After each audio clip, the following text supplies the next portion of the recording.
Greetings, everybody. Jeffrey Guterman with the Strat-O-Matic Sports Network. We got a ball game. It is the Seattle Pilots at the Kansas City Royals, first of a two-game series. It will be Gene Brabender for Seattle and Jerry Cram for the Royals. I started a little early here. Give us plenty of time to settle in, go over the lineups and so forth. This game was played in real world on September 15 in 1969.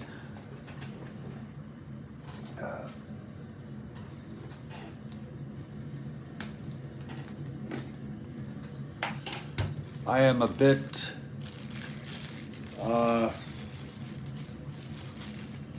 unnerved here after the terrorist attack in Russia. You know, just everything, you know, the report of Catherine with a cancer diagnosis. I'm not a fan of the Royals, but it just disturbs me that anybody. It just disturbs me. And I have my own personal issues.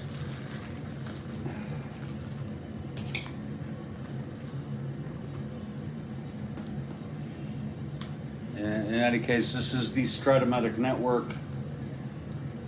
I've shortened the name.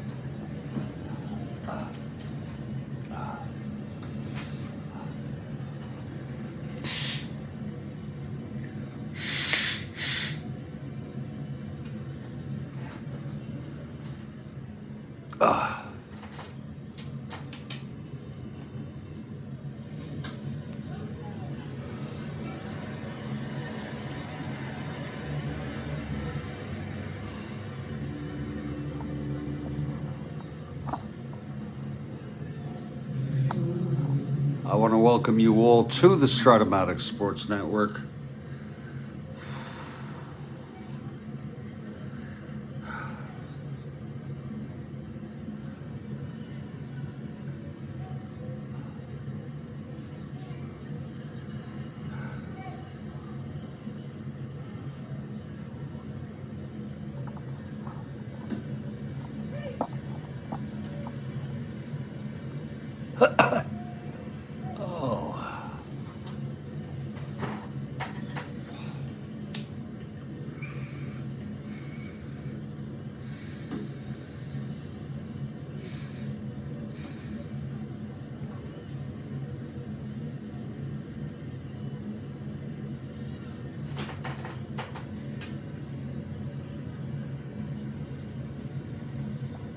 Let me.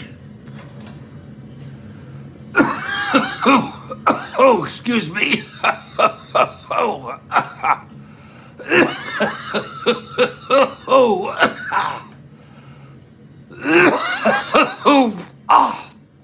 Oh.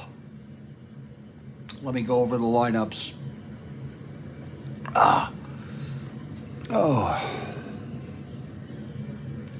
Oh, Christ.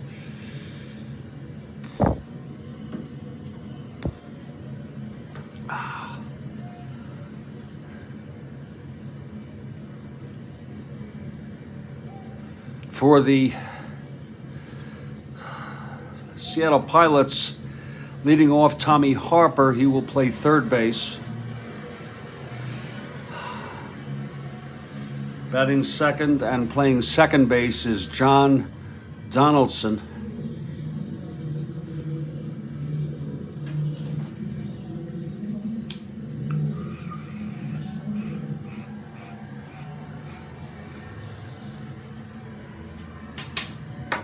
Batting third in right field,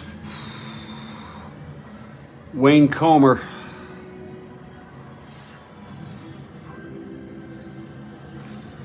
The cleanup hitter in center, Steve Hovley. Batting fifth in left field, Danny Walton.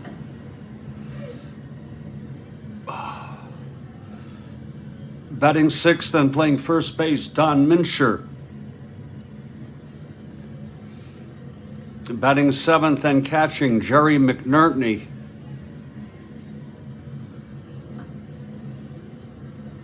Batting eighth, the shortstop, Ray Euler.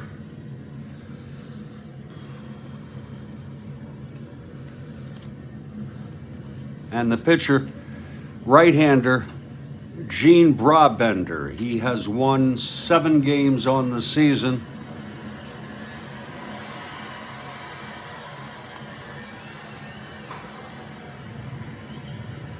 And Seattle comes into this with a 2-game lead over Kansas City, remarkably, in 5th place. I believe in real world, it was the other way around.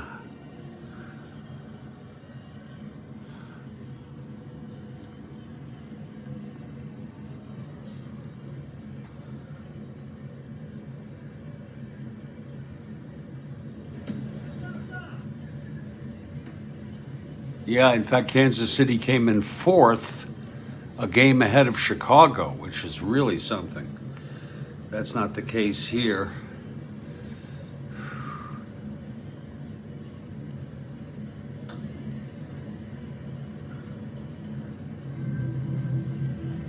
The White Sox are holding on to 4th place with a 6-game lead over Seattle. Now, Seattle comes into this game, they lost 2 in a row. Now for the Kansas City Royals. Leading off and playing right field is Pat Kelly. Batting second at first base, Mike Fiore. Batting third in center field, Ed Kirkpatrick.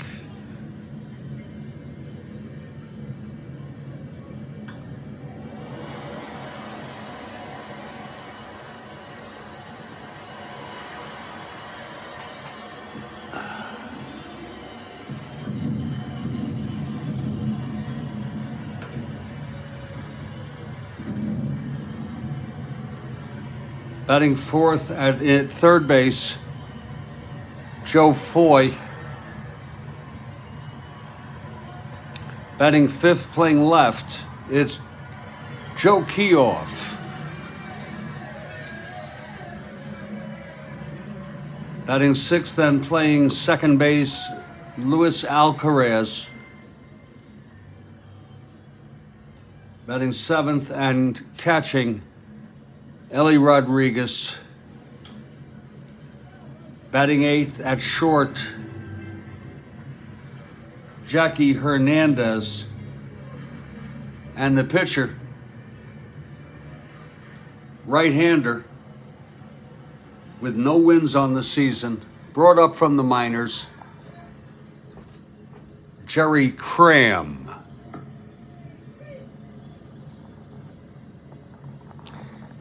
He has already started a game, I believe.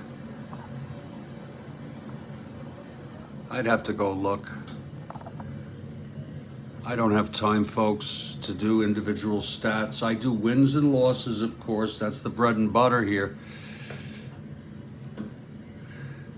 I do, just for novelty,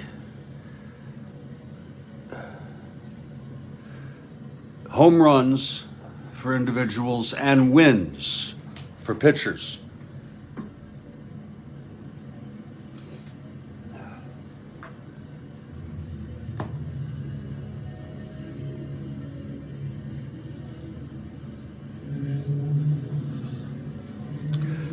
My name is Jeffrey Guterman. I am here in the Strat-O-Matic Sports Network, which is in Victoria Park, Fort Lauderdale, Florida. My name is Jeffrey Guterman. I am a 65-year-old man.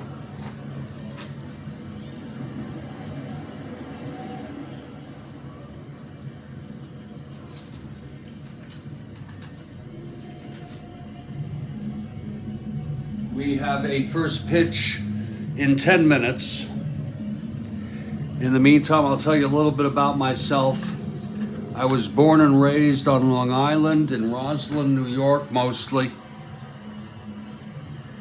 I first started playing Strat-O-Matic in 1970 at age 12. And then I got totally into it. All right, Mike Terranova, we have a 5:45 p.m. start. I hope that's okay with you, Mike, because that's what it was advertised.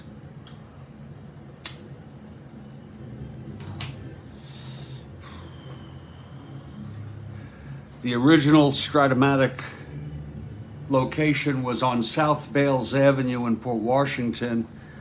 It was a long bicycle ride from home.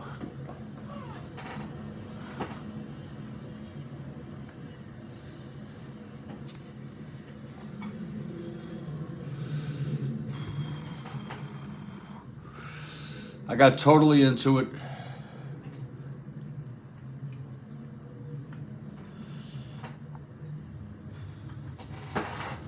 And then by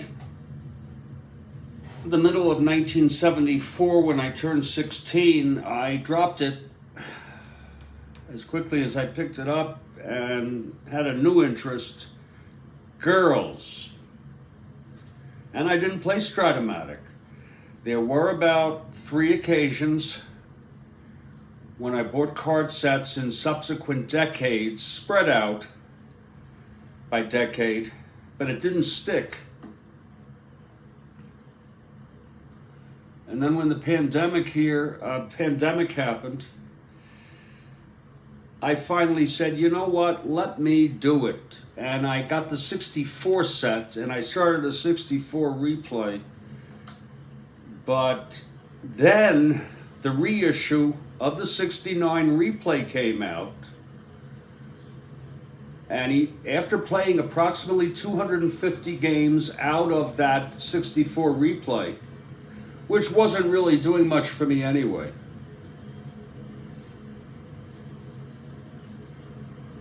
I got the 69 set, and I had the courage to abandon the 64 replay and start the 69.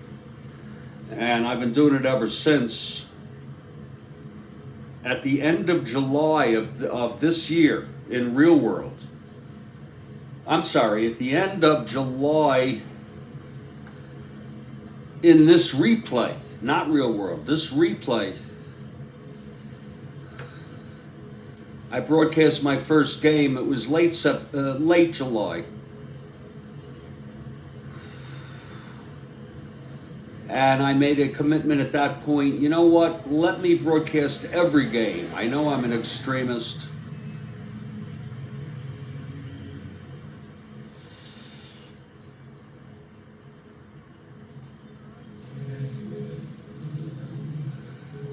So I have not broadcast every game of this replay. We're on game 1749, as you can see, out of 1944. But I've done every game since July. It's September, so you know I've almost done 2, and I have no intention of not doing it anymore. I can't really see myself, except maybe in a special sort of demonstration or something. I'm looking right now when that first game was broadcast. It's archived. It says 1 year ago. God, where's the date? Where's the real date? God. Oh, here it is. May 2 of 2023. So it really is it's almost a year. It's about, 11 months of straight Strat-O-Matic. Our first pitch is at 6. In 6 minutes, we are in Kansas City. This is the same place that Satchel Paige played, and the Royal, and the A's, I believe, when they moved. if you go to my landing page now,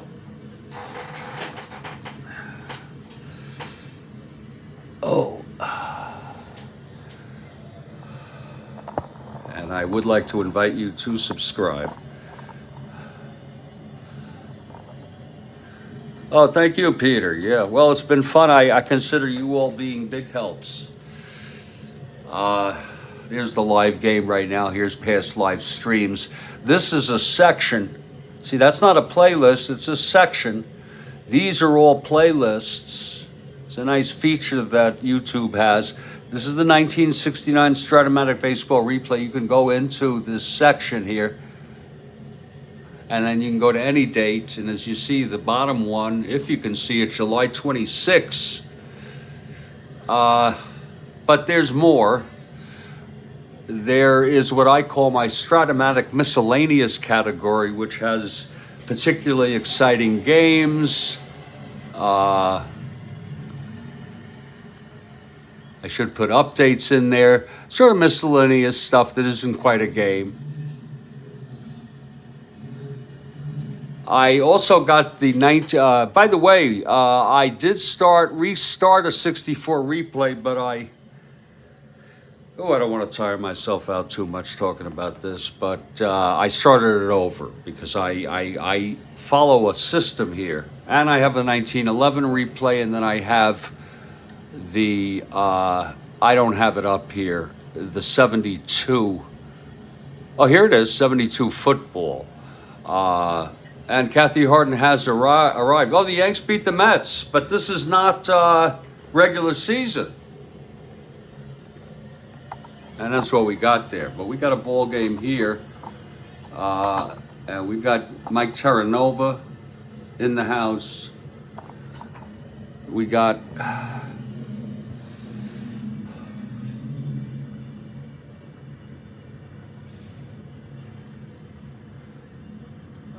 we got Kathy Harden in the house. We have a Gene Brabender pitching for Seattle, and a Jerry Cram.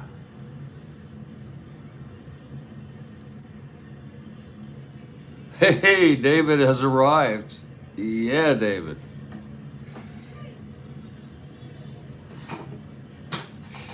Indeed.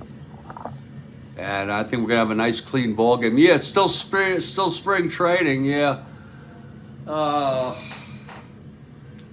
Lord, you may be right. I just want to make a few preliminary remarks. We got 2 minutes till the first pitch. Number one, I think you may be right. That thing could blow up, Kathy. I see that they're looking into Ohtani.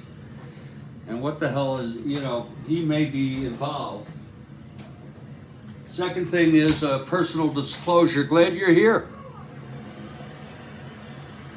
Yeah, I know. Isn't that crazy, Peter?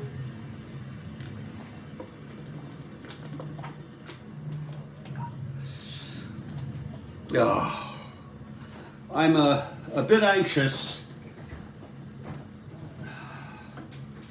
but I'm okay right now. About two events. First of all, I have my personal issues going on, but very disturbed about what happened near Moscow, the terrorist attack that has killed at least 40 people. And then secondly, and I'm not a fan of the royal family of the United Kingdom. I'm not a fan of it or anything like that. But to learn of Princess Catherine's diagnosis just brings home, he's the baby-faced Al Capone, a wolf in sheep's clothing.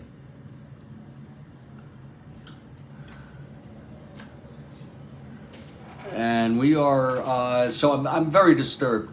I'm very, very disturbed about life. But yeah, we'll see. We'll see, Kathy Harden. But I thought I would share that. Very sad. That Moscow, I mean, I just think, what if it were me?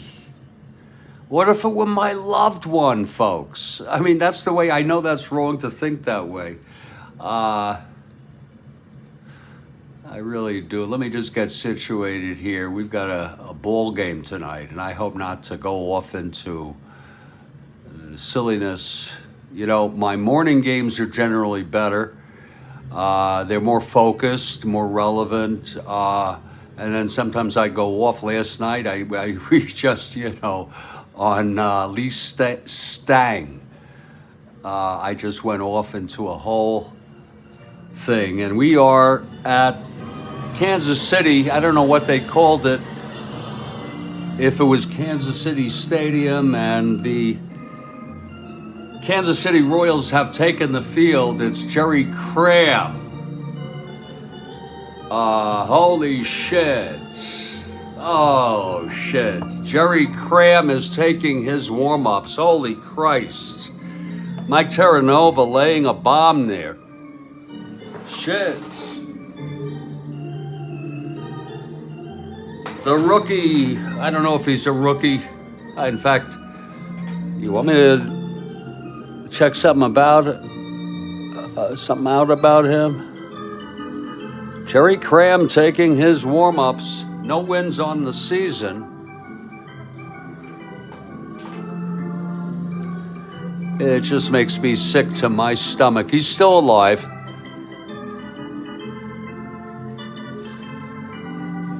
This was his first year. He had a record of 0-1. He pitched 16 innings with a 3.24 ERA. Quite nice.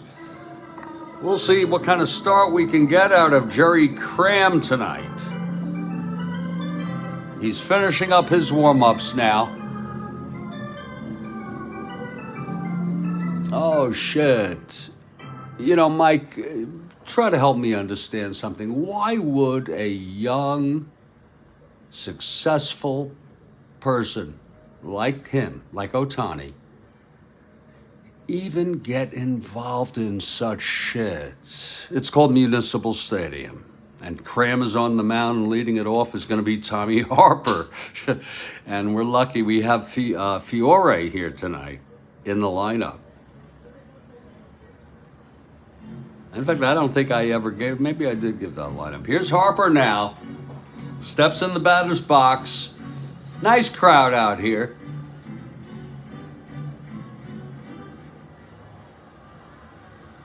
In fact, I'll let you know right now before he's just getting some shit out of his cleats there, Cram. Attendance, Lord Christ, I am really messed up over all this. Really. Oh, this is going to be our third game on this stage. It's a whopping, well, it's a good crowd. 7,238 have shown up. The Pilots won it in real world 3-2. We're in Kansas City. It is Municipal Stadium. Again, 7,238. Jerry Cram. And Joel Horland has a question, top of the second. Whoa, he's motivating me to maybe do one. So that'll be after this inning. Yeah, that's too bad. Okay, Harper steps in.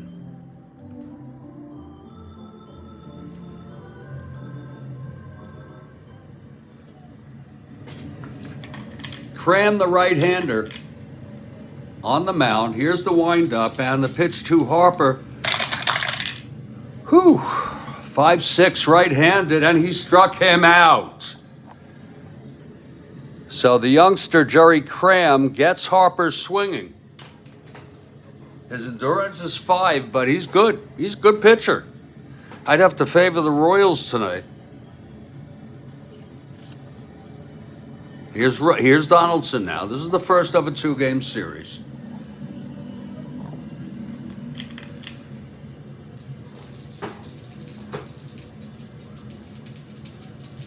Pitch from Cram.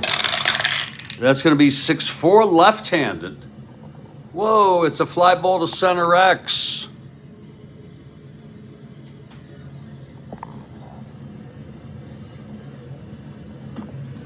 Kirkpatrick going for it. He is a 4-2, lots of fours on this ball club. Lots of fours. 5-4, that might be trouble. he may not be able to get to that. No, he can't. It's a base hit. It'll be an S2, 5, 8, 9, 10. Let's see if he boots it. 10, E2, he's better with that. And it is a base hit by Donaldson. A one-out single off Cram. And here's Wayne Comer now. Right-handed hitter. And that's a cold strike on Comer. It's a youngster. His name is Jerry Cram.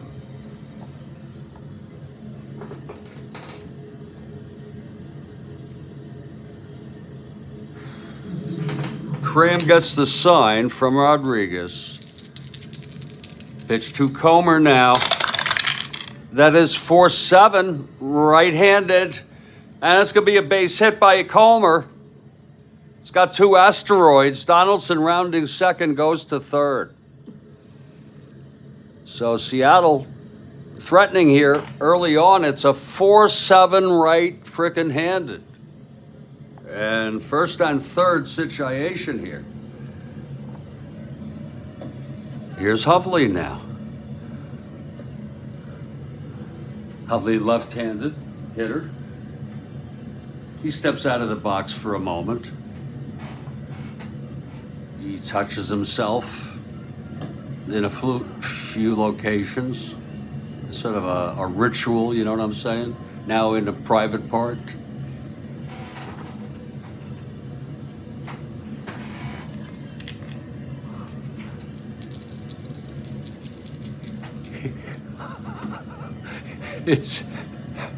It's hard for me not to laugh at my own shit, really.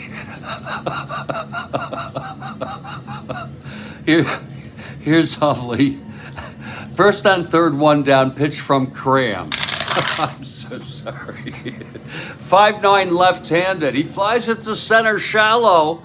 Kirkpatrick running in. He makes the catch and the runners hold. That's on a 5-9 left-handed. So Hovley is retired. And here's Danny Walton. Cram will be trying to get out of this now. It's the youngster for Kansas City, Jerry Cram, on the mound. And the pitch to Walton. That's going to be 2-3, right-handed. And he flies it to center, moderately hit. And under it is a Kirkpatrick again. And the side is retired. How do you like that? So Jerry Cram gets out of that with no runs allowed. 2 hits, both left on. We have gone 1/2 of an inning here. It's Seattle nothing and KC coming up. Yeah, they're coming up all right.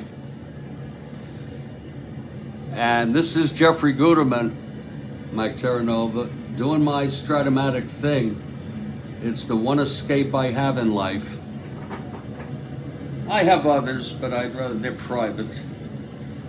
Well, here's Gene Brabender. This is a guy who probably learned how to fight early or got the shit knocked out of him when he was a kid with a name like that.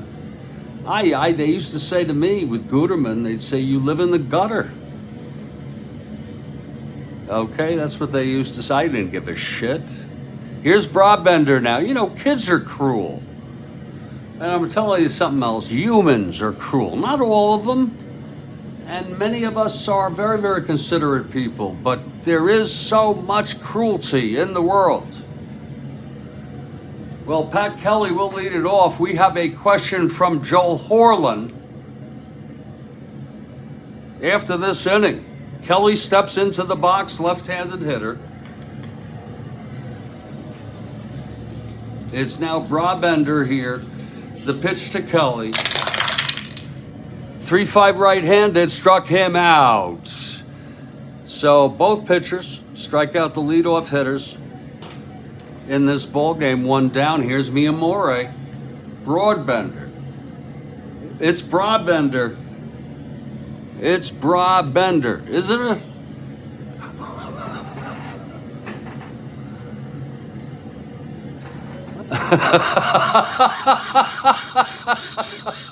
Were you here last night, David? Because I went off on a Lee Stang. It was great with Rick Hyatt. And now I thought it's Brabender. They pronounce it Broadbender. Interesting. Here's Fiore now. I'm not switching on this one. Brabender. Oh. And the pitch to Fiore. I'm not switching it. 1-9. And he walked him. So Fiore is on.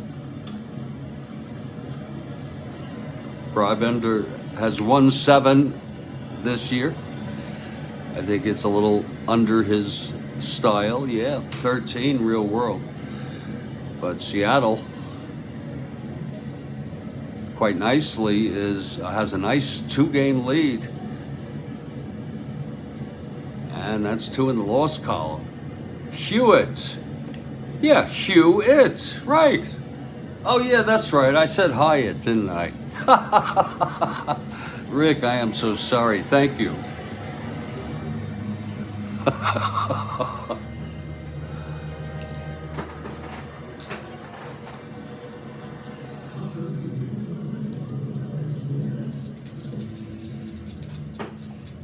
All right, here's Kirkpatrick now with Fiore on first, 1 down. The pitch. Oh, Lord, 6-7 left-handed, he walked him. So Brabender has put 2 on with 1 down. And here's Foy. Some serious stuff going on. It is. Oh, yeah, David, yesterday was nuts. Yesterday was nuts. I don't want to do that too much, though. I was really off the rails yesterday with laughter, but I would, I think a mild dose every game, throughout and every game, but not like yesterday. Then people are going to say it's silly if I do it every game like that.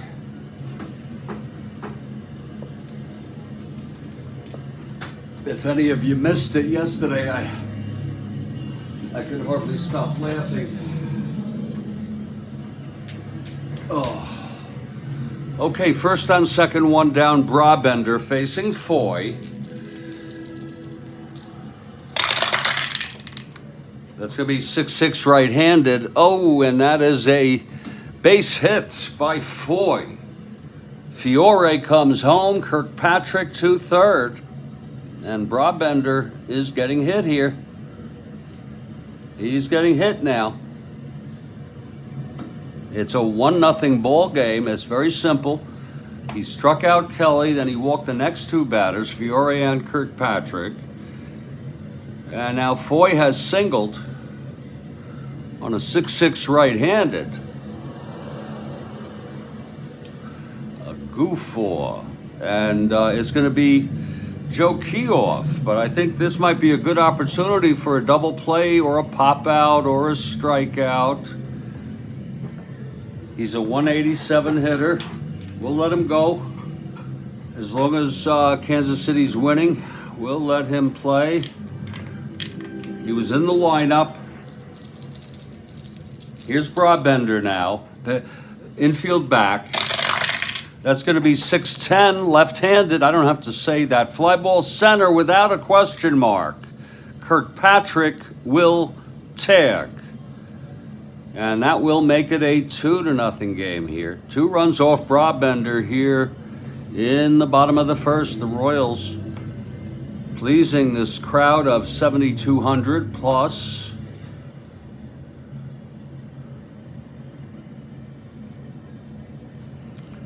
Two down now, and here's Luis Alcaraz.